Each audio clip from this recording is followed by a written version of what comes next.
What's going on, Geminites? GemMint here for our spoiler review of Doctor Doom 10, which was my surprising pick of the week this week. I love this issue. This is the end of the 10-issue miniseries by Christopher Cantwell, Salvador Larroca, and Guru EFX. I like this run overall. There were a couple of issues that I didn't really love, but Doctor Doom riding in on a bear is like one of the coolest things that I've ever seen in comics, like ever. So cool little run, and issue 10 really blew me away. Before we jump into this, guys, obviously it's going to contain spoilers for this mini-series, so if you don't want to be spoiled, maybe come back after you read it. But I think either way, you're going to enjoy this video because this is an epic issue.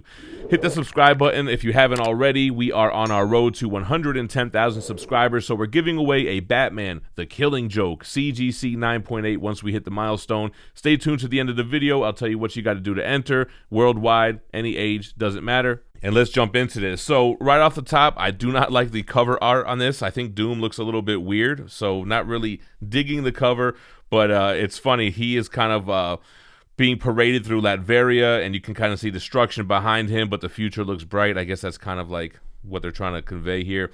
Now, just a quick little synopsis of this story. So in the beginning of this story, Latverian missiles attack the Antillean Project facility, killing people and creating a black hole. So he's the prime suspect, and he volunteers himself to help solve this black hole, help get rid of it so it doesn't, destroy everything. So besides the black hole problem, then Doctor Doom starts seeing like other versions of himself where he doesn't have the armor on, he doesn't look disfigured, he has a family, he seems happy. So that was always kind of like, what's going on with that?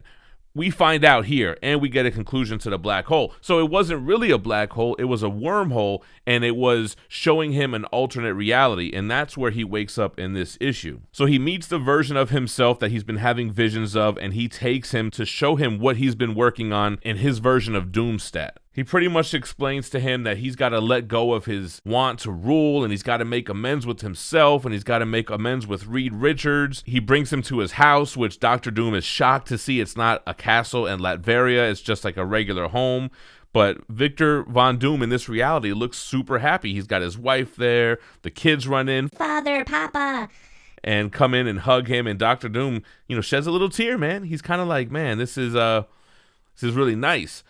But he's struggling to let go of the things that make him himself. He gets called broken by this alternate version of himself, and he resents it. He feels like he's not broken. Dr. Doom has shown that we're now working intergalactically with Kree, with Skrull, with Badoon, Shire. This alternate reality seems like the perfect reality.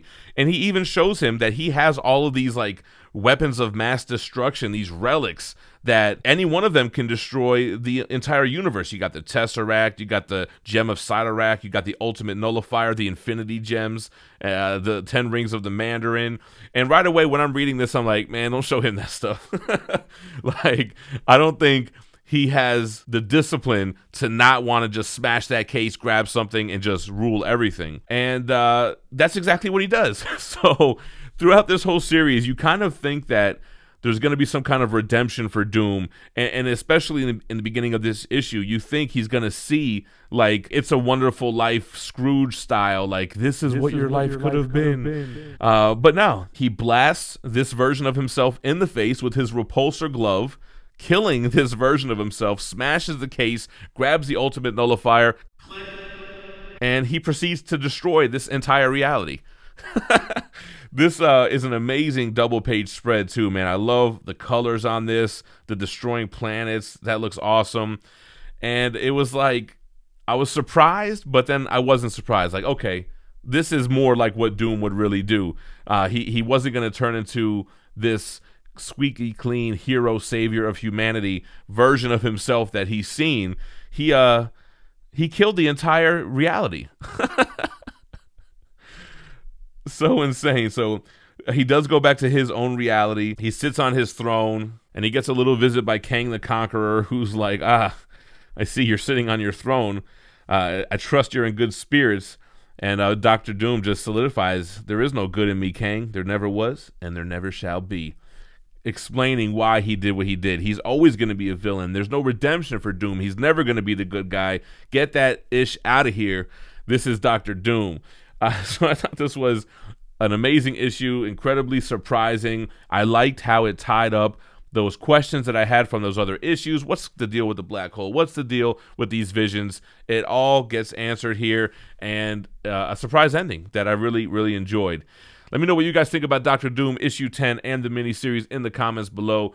Like I said, make sure you hit that subscribe. We're dropping daily content, 2 videos a day sometimes. This is a new segment that I'm going to be trying out and try to grow and make a part of the channel because I really enjoy talking spoilers about my favorite issues, my pick of the week. Maybe I'll do some extra issues as well if something really catches my eye. As far as the giveaway is concerned, all you got to do is be subscribed to the channel and leave a comment below. Once we hit 110,000 subscribers, we will pick a random video where we promoted this giveaway, use a random YouTube comment generator to pick a name, and we'll ship it worldwide.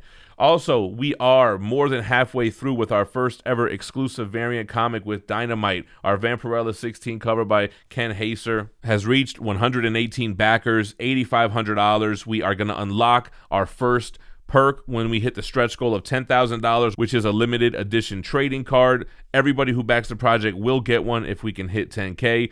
And Nick from Dynamite says there's a big surprise in store if we can get it to 15. So come on, guys. We got about 14 days left. The link's in the description below. Don't go anywhere. Check out my playlist for the new comic book day reviews. And you guys stay minty fresh. Peace.